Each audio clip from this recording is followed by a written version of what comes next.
औरंगजेबाने कोणताही निर्णय घेण्याआधी कुणाचा सल्ला घेण्याचे उदाहरण दुर्मिळच म्हणावे लागेल. पण जयसिंगांकडून यावर खुलासा मागण्याचा त्याने प्रयत्न केला. पत्राची उत्तर आल्यावर काय तो निकाल लावून टाकू हेही त्याने निश्चित केले. तोवर आग्र्यात शिवाजी महाराजांविषयी उठणाऱ्या अफवांची व्याप्ती वाढत चालली होती.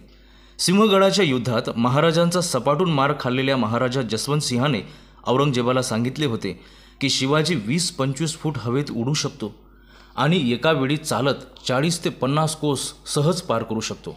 त्यात भरीसभर म्हणून शहजादा मुआज्जम औरंगजेबाला म्हणाला, मी सुद्धा औरंगाबादमध्ये ऐकले आहे की शिवाजीला जादूटोणा अवगत आहे. अफजलखानाला मारणारा शिवाजी नेमका कसा असेल याचा अंदाज मात्र कुणालाच लागला नव्हता. औरंगजेबाचा भर दरबारात अपमान केल्यावर बेमुहूर्तखोर वर्तन करणाऱ्या शिवाला मारा अशी तुतारी सतत औरंगजेबाच्या कानात वाजवणारे बेगम जहान आरा, जाफर खान, मोहम्मद अमीर खान पुढच्या 20-22 दिवसांमध्येच महाराजांचे गोडवे गाऊ लागले. महाराज निष्ठून गेल्यानंतर औरंगजेब एवढा प्रचंड दहशतीखाली होता की त्याला झोप येत नव्हती.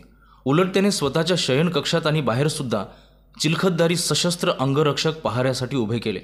स्वतःच्याच राजधानीत आपल्या अतिशय कळव्या शिपायांच्या नजरकैदेत ठेवलेल्या एका माणसाने बादशाहाला सुखासुखी नमाजसुद्धा पडू दिली नाही. शिवाजी या नावानेच प्रचंड दहशत उत्तर भारतात पसरली होती. संपूर्ण हिंदुस्थानात शिवाजी महाराज निसटल्याची बातमी वाऱ्यासारखी पसरली.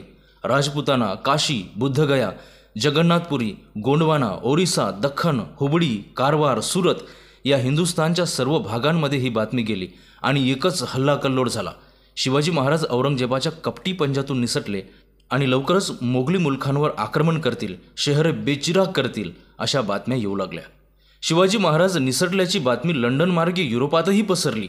सप्टेंबर महिन्यात लंडनला लिहिलेल्या पत्रात इंग्रजांनी नोंदवले की शिवाजी महाराज आग्र्याहून मोठ्या सैन्यानिशी थेट सुरतवर चाल करून येत असल्याच्या बातम्या आहेत.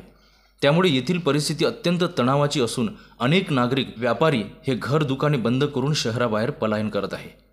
इकडे आग्रा, मथुरा, काशी इत्यादी भागात शिवाजी महाराज दिसल्याची चर्चा होती.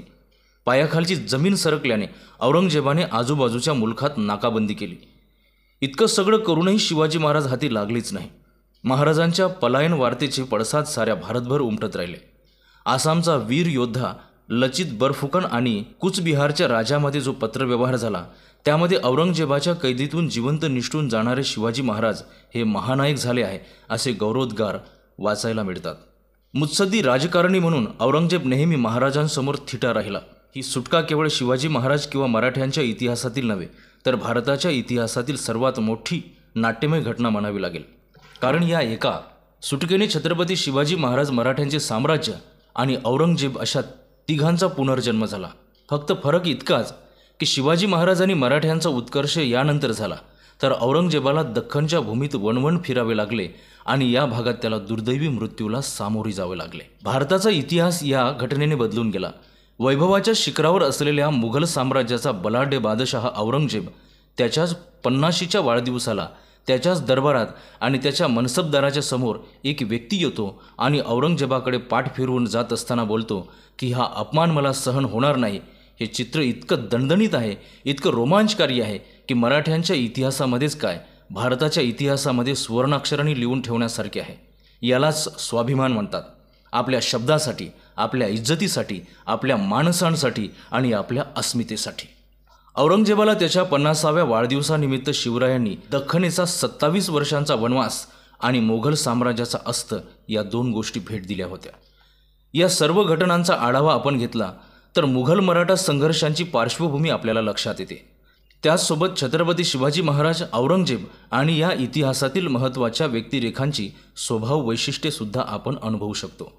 मिर्झा राजांविरुद्ध झालेल्या पराभवामुळे खिन्न झालेले शिवाजी महाराज, तहाच्या समयी हार पत्करलेले शिवाजी महाराज, आग्र्याच्या दरबारात अपमान झाला म्हणून स्वाभिमानाने औरंगजेबाला खळे बोल सुनावणारे शिवाजी महाराज, कैदेत असताना सुद्धा सदसद विवेकबुद्धी शाबूत ठेवणारे शिवाजी महाराज, बुद्धिचातुर्याच्या जोरावर स्वतःची सुटका करून घेणारे स्थिरबुद्धी शिवाजी महाराज, आपल्या एकुलता एक मुलाला संभाजीला स्वतःपासून दूर परमुलकात सोडून देताना दुःखी झालेले शिवाजी महाराज, धाडसाने मुघलांचे राज्य ओलांडून आपल्या भागात प्रवेश करणारे शिवाजी महाराज, एकाच व्यक्तीच्या कितीतरी छटा आपल्याला लक्षात येतात.